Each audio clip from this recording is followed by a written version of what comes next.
નમસ્કાર, ન્યૂઝ બુલેટિનમાં આપનું સ્વાગત છે। હું છું પંકજ શર્મા। શરૂઆત મહત્વપૂર્ણ ખબરથી। રાજકોટમાં જસદણમાં હડકાયા શ્વાનનો આતંક જોવા મળ્યો। એક વ્યક્તિ પર 2 શ્વાને હુમલો કરી દીધો। છત્રી બજારમાં તૂટી પડ્યા શ્વાન। આ તસવીરો જુઓ। 10 જગ્યાએ શ્વાને બચકા ભર્યા। 15 દિવસથી હડકાયા શ્વાનનો આતંક હતો। અનેક લોકો પર શ્વાને હુમલા કર્યા હતા। શ્વાનના ડરથી બાળકો ઘરની બહાર પણ નથી નીકળતા। 3 થી 4 શ્વાનને પકડી પાડવાની માંગ સ્થાનિકો દ્વારા થઈ રહી છે। જસદણથી આ તસવીર આવી રહી છે। 15 દિવસથી અહીંયા હડકાયા શ્વાનનો આતંક છે। વધુ માહિતી મેળવીએ। સંવાદદાતા મુનાફ બકાલી જોડાયા છે। મુનાફ, જસદણમાં જે શ્વાન હડકાયા થયા છે, શું સ્થાનિક તંત્ર તેને પકડવા માટે કોઈ જ કામગીરી નથી કરતું? બિલકુલ ચોક્કસ। જે રીતે જેતપુરની કાલ વાત કરીએ, જેતપુરમાં જે રીતે શ્વાને આતંક મચાવ્યો છે, બીજી બાજુ વાત કરીએ જસદણની છત્રી બજારમાં હડકાયા શ્વાને ત્રાસથી એક વ્યક્તિના બચકા ભરતા તેના સીસી ફૂટેજ બી વાયરલ થયા હતા। જસદણની છત્રી બજારમાં સારેશ્વર શહેરીમાં લોકો 15 દિવસથી હડકવાના શ્વાનથી હેરાન પરેશાન છે, છતાં તંત્ર કોઈ જાતની કાર્યવાહી કરવામાં હજી સુધી આવી નથી। નાના બાળકો ઘરની બહાર નીકળતા બી ડરે છે। પંકજ, વસીમ યુસુફ ફારડિયા નામના 10 વર્ષના હડકાયા શ્વાને બચકા ભર્યા હતા અને તાત્કાલિક હોસ્પિટલ ખસેડવામાં આવ્યો હતો। જસદણ નગરપાલિકા થોડા સમય પહેલા જાણ કરવામાં આવી હતી, છતાં વિસ્તારના લોકોની માંગ છે જલ્દી આ 3 થી 4 કૂતરાઓને પકડી લેવામાં આવે। નગરપાલિકા દ્વારા શ્વાનના પકડી પાડવાની નહીં આવતા અન્ય લોકો ભોગ બનશે તેવો લોકો અત્યારે જણાવી રહ્યા છે। અનેકવાર લેખિતમાં મૌખિકમાં રજૂઆત કરવા છતાં કોઈ જાતની તંત્ર દ્વારા કામગીરી કરવામાં આવતી નથી। જી મુનાફ, આભાર માહિતી આપવા માટે।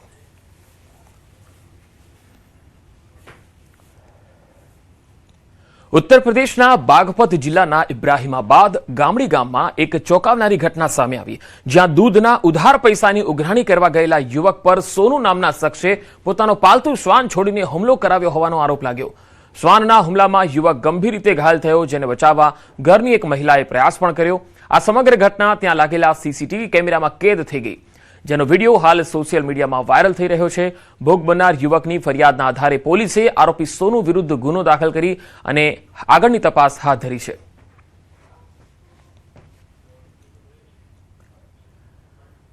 રાજ્યમાં રખડતા શ્વાન અને આખલાઓનો આતંક સતત વધી રહ્યો છે।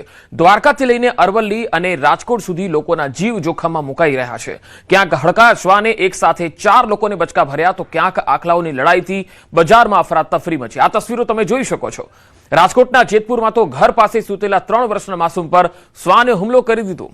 દ્વારકાના ખંભાળિયાની જો વાત કરીએ તો ત્યાં હડકાયા શ્વાને જી સોસાયટી અને ધરાનગર સહિતના વિસ્તારોમાં આતંક મચાવ્યો, જ્યારે અરવલ્લીના ભિલોડા બજારમાં 2 આખલાઓ વચ્ચે થયેલી લડાઈએ ભારે દોડધામ મચાવી। રસ્તા પર સામસામે આવી ગયેલા આખલાઓએ બજારમાં અફરાતફરી સર્જી। વાહન ચાલકો રાહદારીઓના જીવ બચાવવા માટે રીતસરના તેઓ દોડતા જોવા મળ્યા, જ્યારે વેપારીઓમાં ભયનો માહોલ જોવા મળ્યો। જૂનાગઢમાં સિંહ બાળની હત્યા કરનારનું રીકન્સ્ટ્રક્શન કરવામાં આવ્યું।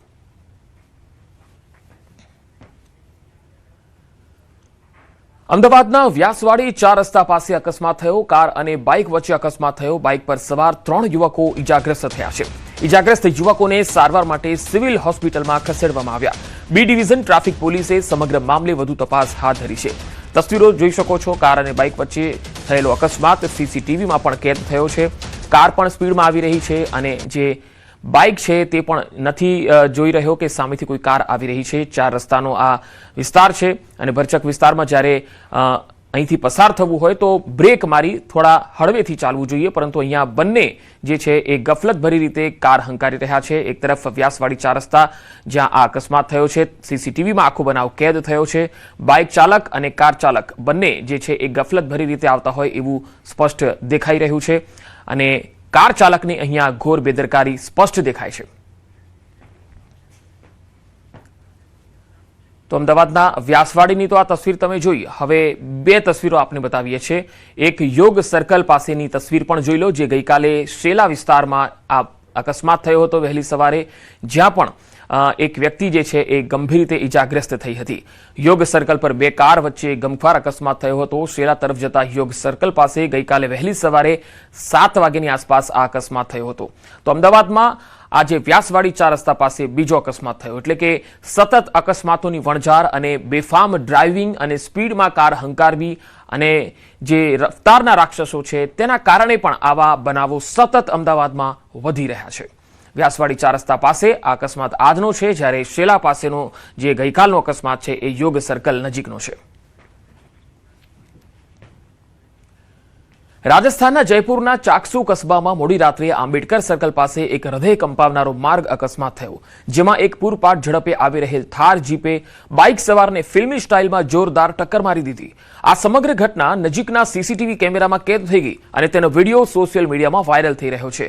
જો કે આ અકસ્માત બાદ હજુ સુધી બાઇક સવાર કે થાર ચાલકની ઓળખ થઈ શકી નથી। પોલીસ સ્ટેશનમાં કોઈ સત્તાવાર ફરિયાદ પણ થઈ નથી। સ્થાનિક પોલીસ વાયરલ વિડીયો ફૂટેજના આધારે વાહન અને ચાલકની શોધખોળ માટે તપાસમાં જોતરાઈ છે। હરિયાણાના ગુરુગ્રામમાં પટોડી બિલાસપુર રોડ પર આવેલા એક પેટ્રોલ પંપ પર દિવસ દહાડે ફિલ્મી અંદાજમાં છેતરપિંડીની ચોંકાવનારી ઘટના સામે આવી। અહીં 20 લાખની સ્કોર્પિયો ગાડી લઈને આવેલા એક ચાલકે પોતાની ગાડીમાં 6000નું પેટ્રોલ ભરાવીને ટાંકી ફૂલ કરાવી, પરંતુ પૈસા ચૂકવવાના બદલે એ પંપના કર્મચારીઓને ચકમો આપીને પૂરપાટ ઝડપે ગાડી ભગાડી નાસી છૂટ્યો। ગાડી ભગાડવાની ઉતાવળમાં સ્કોર્પિયો ચાલકે પેટ્રોલ મશીનની પાઇપ પણ તોડી નાખી હતી, જેના કારણે પંપને નુકસાન થયું। આ સમગ્ર ઘટના ત્યાં લાગેલા સીસીટીવી કેમેરામાં કેદ થઈ ગઈ, જેના ફૂટેજના આધારે પોલીસે ગાડીનો નંબર ટ્રેસ કરી આરોપીને પકડવા તપાસમાં જોતરાઈ છે। તો 16,000નું પેટ્રોલ ભરાવી અને ચાલક ફરાર થઈ ગયો। આવા પણ લોકો છે કે જેઓ ગાડી લઈને ફરે છે પણ પેટ્રોલના પૈસા નથી હોતા। ફ્રાન્સની રાજધાની પેરિસના એફિલ ટાવર પર વીજળી પડતો એક વિડીયો સામે આવ્યો। આ વિડીયો લોકોમાં આકર્ષણનું કેન્દ્ર પણ બન્યો છે। આ શાનદાર નજારો કેમેરામાં કેદ થયો છે। આ તસવીરો જુઓ। એક તરફ ભારે પવન અને બીજી તરફ આકાશમાંથી સીધી વીજળી પડે છે એફિલ ટાવરના ટોચ પર જઈને। જી હા, આ તસવીરોમાં તમે જોઈ શકો છો અને આ નજારો જે છે એ ખૂબ જ અદ્ભુત દેખાઈ રહ્યો છે। આ વિડીયો લોકોમાં કુતૂહલ પણ જગાવી રહ્યો છે।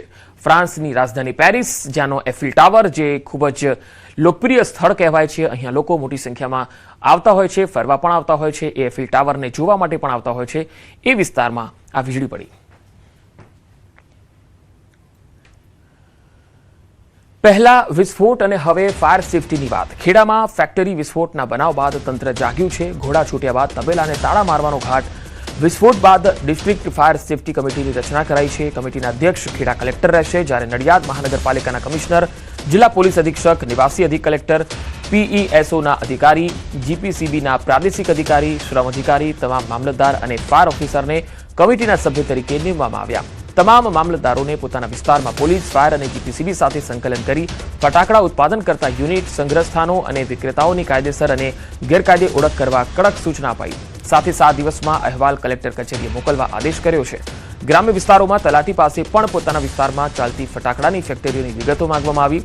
વર્ષોથી ચાલતા આવા ગેરકાયદે ગોરખધંધા બાબતે અત્યાર સુધી આંખડા કાન કરનાર ભ્રષ્ટ અધિકારીઓ સામે પગલાં લેવાશે કે કેમ, તે મોટો સવાલ છે। તો અલગ અલગ 8 તસવીરો તમે જોઈ શકો છો। ફેક્ટરીમાં વિસ્ફોટ થયો, લોકોના ટોળે ટોળા એકત્ર થયા, પાણીનો મારો ચલાવાયો, કાટમાળ પણ તમે જોઈ શકો છો, ભારે નુકસાન પણ થયું। એફએસએલની ટીમ ત્યાં પહોંચી, 10 કિલોમીટર સુધી લોકોએ આ વિસ્ફોટના અવાજ સાંભળ્યા।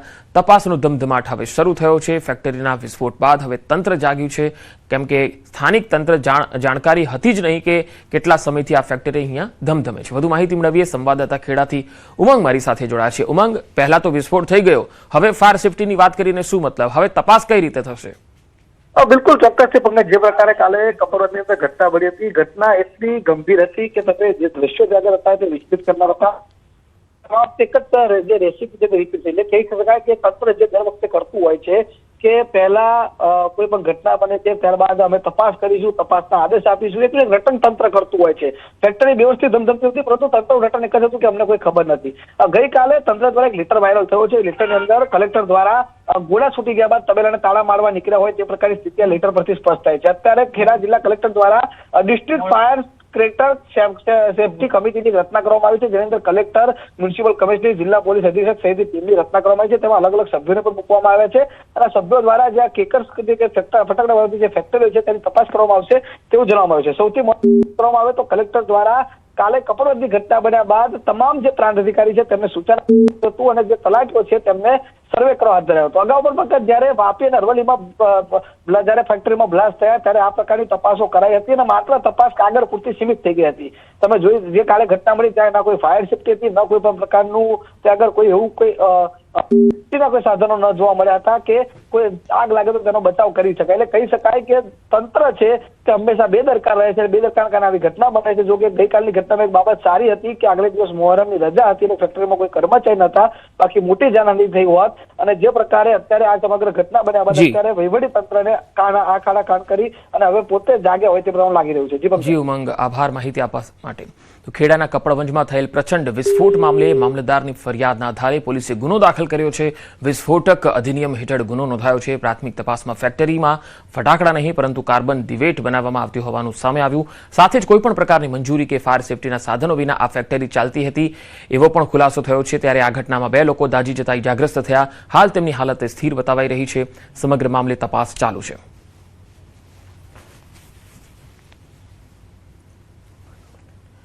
તો બ્લાસ્ટ મામલે આખરે પોલીસ ફરિયાદ નોંધાઈ છે. કપડવંજ બ્લાસ્ટ મામલે આખરે પોલીસ ફરિયાદ કરવામાં આવી છે.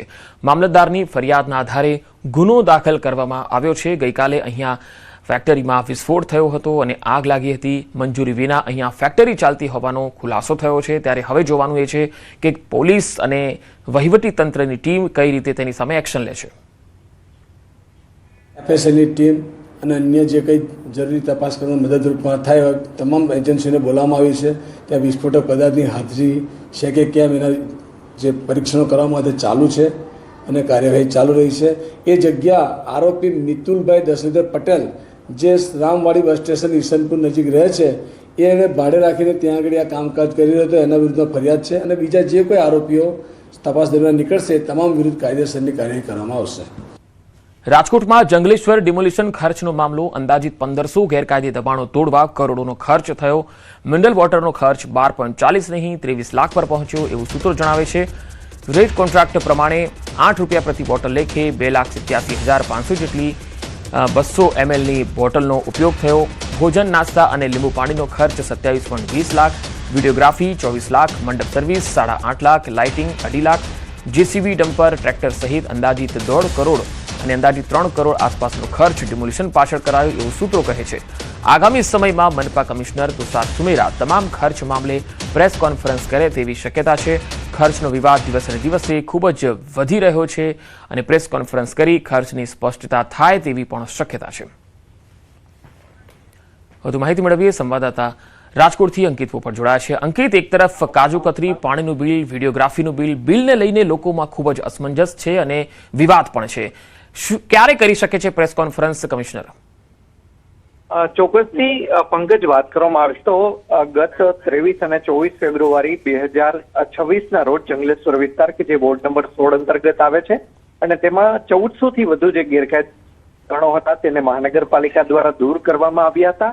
અને આ જે દબાણો છે તે દૂર કરવામાં આવ્યા છે ને ત્યારબાદ હવે એના ખર્ચનો વિવાદ છે તે 4 મહિના પછી સામે આવ્યો છે. અગાઉ 12.40 લાખના મિનરલ વોટરના બિલ છે તે સામે આવ્યા હતા, પરંતુ હવે તેમાં વધુ એક ફણગો ફૂટ્યો છે ને મિનરલ વોટરનું બિલ છે તે 12.40 નહીં પરંતુ 23 લાખ સુધી પહોંચ્યું હોવાનું છે તે સામે આવ્યું છે.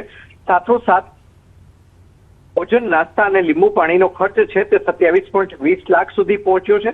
ત્યારે હાલ અત્યારે અંદાજિત 3 કરોડ આસપાસનો ખર્ચ છે ડિમોલેશન પાછળ કરાયો હોવાનું છે તે હાલ અત્યારે ચર્ચા શરૂ થઈ છે. ત્યારે સમગ્ર મામલે આગામી દિવસોની 2 થી 3 દિવસની અંદર રાજકોટ મહાનગરપાલિકાના કમિશનર તુષાર સુમેરા છે તેઓ પ્રેસ કોન્ફરન્સ યોજી શકે છે અને આખરે ડિમોલેશન પાછળ મહાનગરપાલિકાએ કેટલા કરોડનો ખર્ચ કર્યો તેની વિગતવાર માહિતી છે તે આપી શકે તેમ છે. જી અંકિત, આભાર માહિતી આપવા માટે.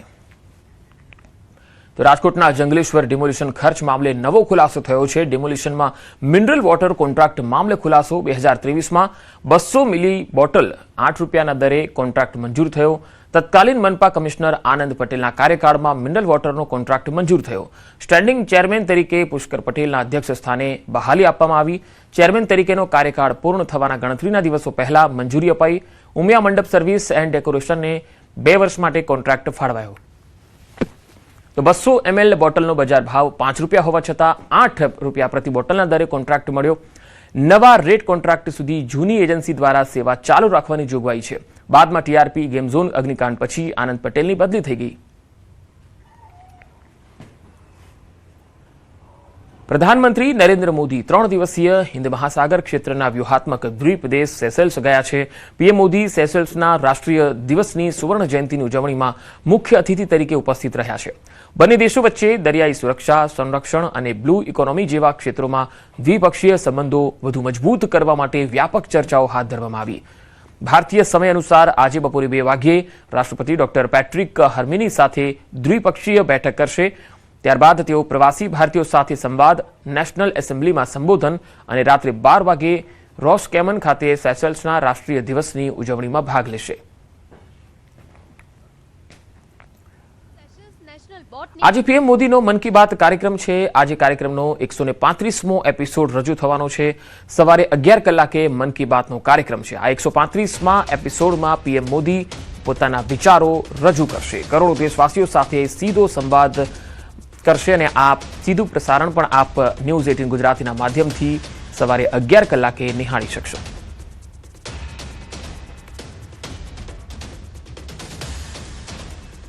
રાજપીપળામાં નર્મદા ગ્રામ વિકાસ સમિતિનું બિન રાજકીય યુવા સંમેલન યોજાયું. આ કાર્યક્રમમાં ભાજપાના સ્થાનિક હોદ્દેદારો ગેરહાજર રહ્યા.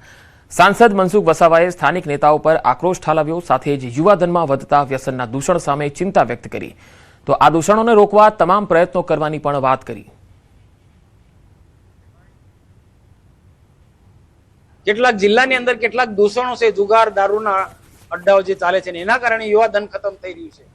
ક્યાંક ક્યાંક તે એવું પણ લખ્યું છે પત્રમાં કે એક દીકરીઓ પણ બિયર જેવું, આ વાત મને પણ દુઃખ થાય છે આ કહેતા, પણ છતાં સાચી વાત કહેવી પડે. દીકરીઓ પણ આ તરફ આગળ વધી રહી છે. તો એને રોકવા માટે કોક ન કોક આવા સજ્જન લોકો, મને પણ પત્ર લખ્યો, બેનને પણ પત્ર ઘણી બધી જગ્યાએ લખ્યો છે. આ એક પત્ર નથી, એવા 4 થી 5 પત્રો છે. એને રોકવાનો અમારો ધ્યેય છે. કોઈ બી સંજોગોમાં આ પ્રવૃત્તિને રોકીશું. આણંદ જિલ્લા એલસીબીને મોટી સફળતા મળી છે. એલસીબી પોલીસે એવા ચોર કે જેઓ ઘરફોડ ચોરીને અમેરિકન ડોલર ચોરી લાવ્યા હતા, તેઓ ડોલર એક્સચેન્જ કરાવવા જતા જ આખી ગેંગ એલસીબીના સકંજામાં આવી ગઈ. આણંદ એલસીબીએ દાહોદની કુખ્યાત ગેંગના એક આરોપીને ઝડપી લીધો. 6 અનડિટેક્ટ ગુનાઓનો ભેદ પણ ઉકેલી નાખ્યો. બાતમીના આધારે એલસીબીની ટીમે વોચ ગોઠવી આરોપી હિન્દુ ઉર્ફે ઇન્દુ કાળિયાભાઈ ભાભોરને ઝડપી લીધો. તેની પાસેથી 300 અમેરિકન ડોલર પણ મળી આવ્યા.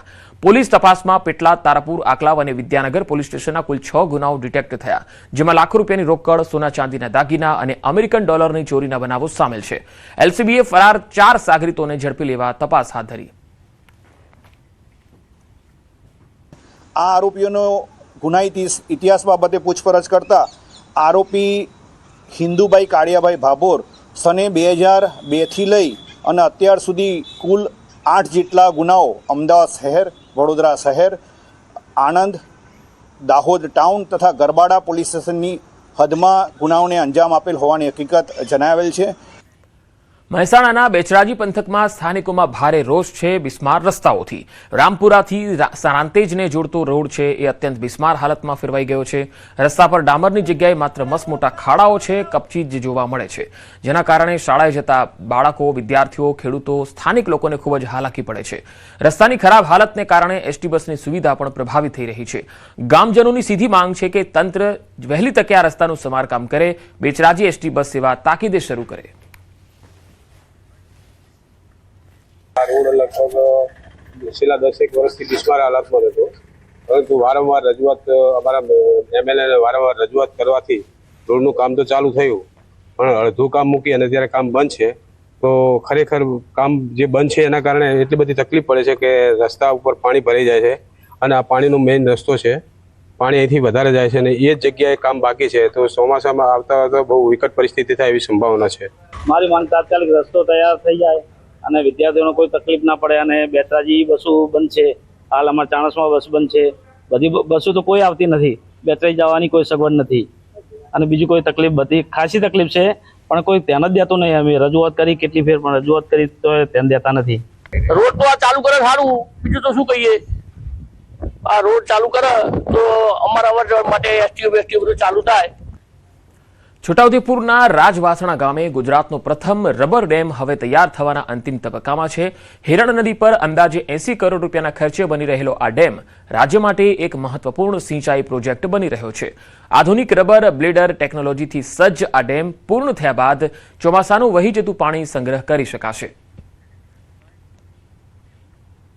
આ રબર ડેમ 81 કરોડથી વધુના ખર્ચે બનવા જઈ રહ્યો છે. હાલની અંદર આપણે રાજવાસના ડેમ આગળ ઊભા છે ત્યારે આ રાજવાસના ડેમનું 70% ઉપર કામ પૂર્ણ થયું છે. રબર ડેમ કાર્યરત બન્યા બાદ છોટાઉદેપુર જિલ્લાના બોડેલી, કવાંટ સહિતના 3 તાલુકાના આશરે 50 ગામોને પીવાના પાણી અને સિંચાઈનો મોટો લાભ મળશે. વર્ષો સુધી પાણીની તંગીનો સામનો કરતા વિસ્તારમાં ભૂગર્ભ જળસ્તર ઊંચું આવશે અને ખેતીને નવી દિશા મળશે. સ્થાનિકોનું માનવું છે કે આ પ્રોજેક્ટ સમગ્ર વિસ્તાર માટે ગેમ ચેન્જર સાબિત થશે. જેને કહેવાય કે દિલ ખોલીને માંગણી હતી, એ માંગણીને આધારે ન્યૂઝ ચેનલવાળાએ અમને બહુ સપોર્ટ આપ્યો. એનો થેન્ક્સ ફોર ન્યૂઝ 18 કે ભાઈ એમને અમારા સહકારને આધીન ખેડૂતોની રજૂઆત ગવર્મેન્ટ સુધી આપી અને આજે કૃષિ મંત્રીએ અમારા ડેમનું કામ મંજૂર કરી અને અત્યારે અમને આપ જોઈ શકો છો ડેમનું 70-80% કામ પતી ગયું છે. આ ડેમની સૌથી મોટી વિશેષતા તેની અત્યાધુનિક રબર બ્લેડર ટેકનોલોજી છે. દક્ષિણ કોરિયાથી મંગાવવામાં આવેલા 3 વિશેષ રબર બ્લેડરમાં જરૂરિયાત મુજબ માત્ર 30 મિનિટમાં હવા ભરી અથવા બહાર કાઢી શકાય છે, જેના કારણે પાણીની સ્થિતિ પ્રમાણે ડેમની ઊંચાઈ સરળતાથી નિયંત્રિત કરી શકાશે અને વરસાદી પાણીનો અસરકારક સંગ્રહ शक्य બનશે. ये एयर फिल्ड रबर डैम है जिसमें हम एयर फिल्ड करते हैं by the help of blower से, जो अप्रोक्सीमेट 30 मिनट्स लेता है इन्फ्लेट होने में और डिफ्लेट होने में. ये हमारा 3.5 मीटर हाइट तक, हमारे ब्लैडर की हाइट है 3.5 मीटर, वहाँ तक हमारा वाटर स्टोरेज करेगा. जो आसपास के 20 से 25 विलेज को जो प्रॉब्लम हो रही थी पानी की, वो हमारा रिजॉल्व हो जाएगा इससे. हमारा गुजरात में पहला है, 2 प्रोजेक्ट चल रहे हैं हमारा, एक व्यारा में चल रहा है और एक यहाँ. ગાંધીનગર લોકસભા ક્ષેત્રના સાંસદ અને કેન્દ્રીય ગૃહમંત્રી અમિત શાહે રાણીપમાં લોક દરબાર યોજ્યો. પોતાના સંબોધનમાં અમિત શાહે ગાંધીનગર લોકસભા વિસ્તારને ગ્રીન લોકસભા બનાવવા પર ભાર મૂક્યો. તેમણે કહ્યું, ગરમી 52 ડિગ્રી સુધી પહોંચશે ત્યારે જીવવાલાયક વાતાવરણ નહીં હોય. કોરી ધરતી વરસાદ ન લાવે, ભૂગર્ભ જળમાં વધારો, સોલાર રૂફટોપ અને વૃક્ષ રોપણ જ એકમાત્ર રસ્તો છે. દરેક સોસાયટીઓમાં ઓછામાં ઓછા 5 વૃક્ષો વાવવા અમિત શાહે હાકલ કરી. ગ્રીન ગાંધીનગર અભિયાનમાં યુવાનોને જોડવા અપીલ કરી. 48 ડિગ્રી સુધીની ગરમી અને જે દિવસે આ ગરમી 52 થશે એ દિવસે જીવવા લાયક વાતાવરણ નહીં. કેટલો ટાઈમ ઘરમાં બેસી બાળકો કેટલો ટાઈમ સ્કૂલે જશે. આજે સ્કૂલના ટાઈમ કાપવા પડ્યા છે કારણ કે બોડી ધરતી ક્યારે વરસાદ ના લાગે. ભગવાન જગન્નાથનું મામેરું કરવાનો અવસર દરેક કૃષ્ણ ભક્ત માટે જીવનની સૌથી મોટી સૌભાગ્યની ક્ષણ મનાય છે. આ રૂડો અવસર મેળવવા માટે ભક્તો વર્ષો સુધી રાહ જોતા હોય છે. 149મી જગન્નાથજીની રથયાત્રા માટે આ વર્ષે મેમનગરના દવે પરિવારને ભગવાનનું મામેરું ભરવાનું સૌભાગ્ય પ્રાપ્ત થયું છે. બાળપણમાં સરસપુરમાં ઉછરેલા 3 ભાઈઓ બહેન ન હોવાથી વિચારતા હતા કે અમે ભગવાનનું મામેરું ક્યારે ભરીશું, પરંતુ ભગવાન જગન્નાથની કૃપાથી આજે તેમનું એ સપનું સાકાર થયું.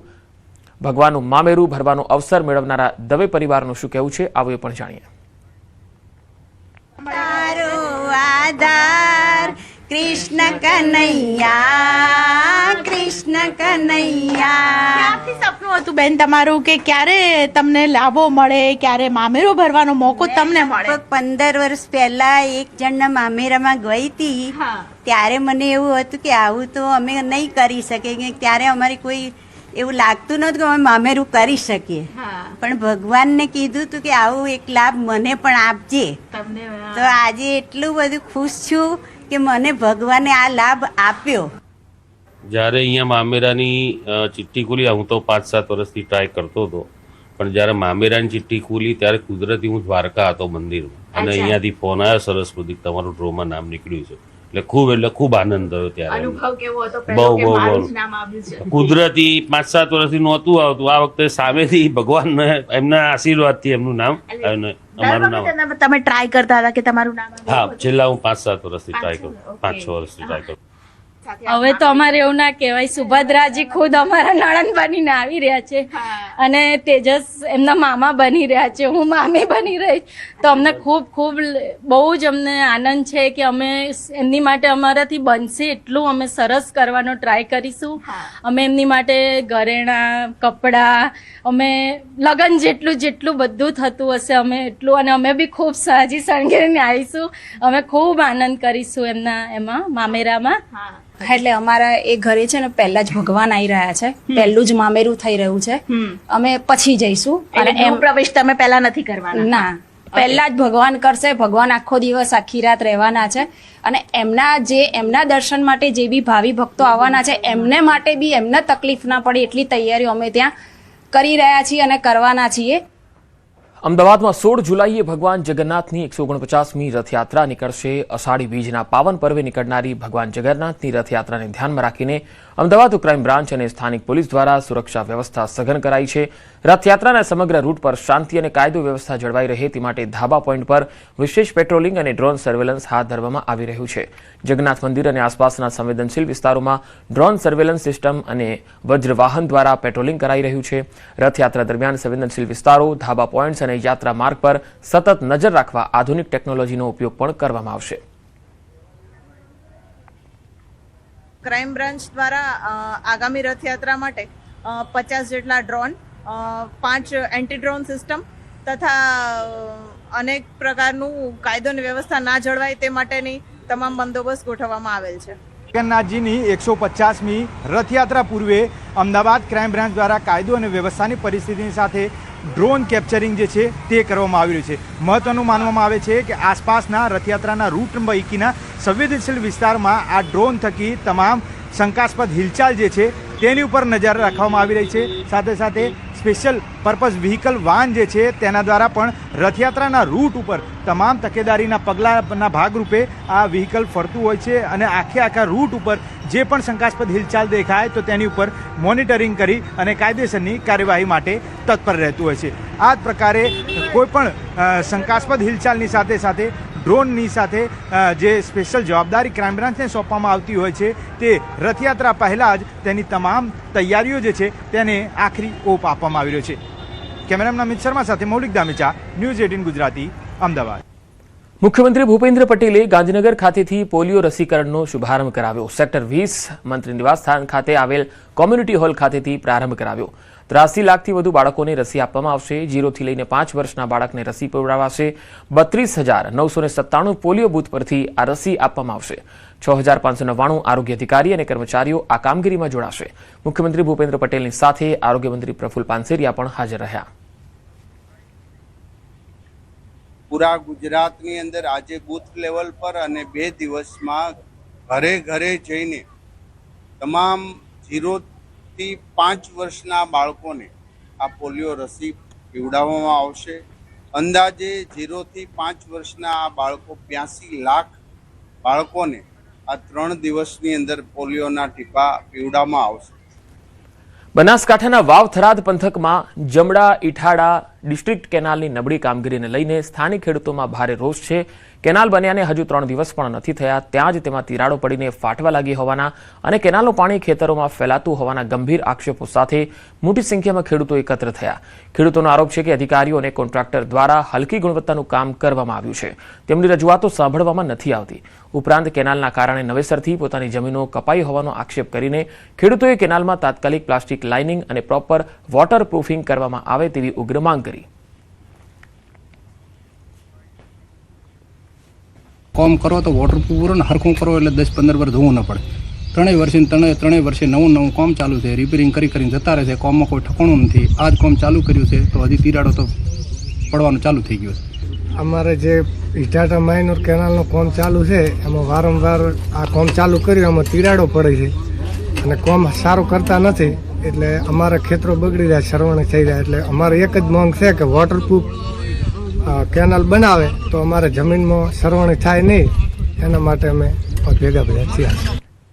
મધ્યપ્રદેશમાં ભારે વરસાદ બાદ સ્થાનિકોને હાલાકી પડી રહી છે. બુરહાનપુરના ગાગરલા દાલમહુ પુલ પર ગામજનો જીવના જોખમે પાણીનો પ્રવાહ પસાર કરવા મજબૂર છે. આ તસવીરો જુઓ. ભારે વરસાદથી પુલ સંપૂર્ણપણે ડૂબી ગયો છે. લાચારી લોકોને જોખમી મુસાફરી સહન કરવા મજબૂર કરે છે. દર વર્ષે આવી પરિસ્થિતિ છે, છતાં કોઈ જ કાયમી ઉકેલ નથી. ગામજનો કહે છે પુલની ઊંચાઈ ઓછામાં ઓછી 5 ફૂટ વધારવાથી નોંધપાત્ર રાહત મળશે. વહીવટી તંત્રની બેદરકારી અને જર્જરિત પુલ હવે કોઈ મોટી દુર્ઘટનાની રાહ જોતું હોય તેવું લાગે છે. તો અહીંની સરકાર પણ કોઈ પગલાં નથી લઈ રહી, જિલ્લા વહીવટી તંત્ર પણ સ્થાનિકોની વાત નથી સાંભળી રહ્યું અને વાત ડબલ એન્જિન અને ટ્રિપલ એન્જિનની થઈ રહી છે, પણ સ્થાનિક લોકો માટે કોઈ જ એન્જિન કામ નથી કરતું એ સ્પષ્ટ દેખાય છે. જોખમી રીતે પાણીનો પ્રવાહ અહીંયા લોકો પસાર કરે છે અને દર વખતે વરસાદ આવે ત્યારે આ જ સ્થિતિમાં તેઓ જોવા મળતા હોય છે. સ્થાનિકોની આ હાલાકીને હવે કોણ જોશે?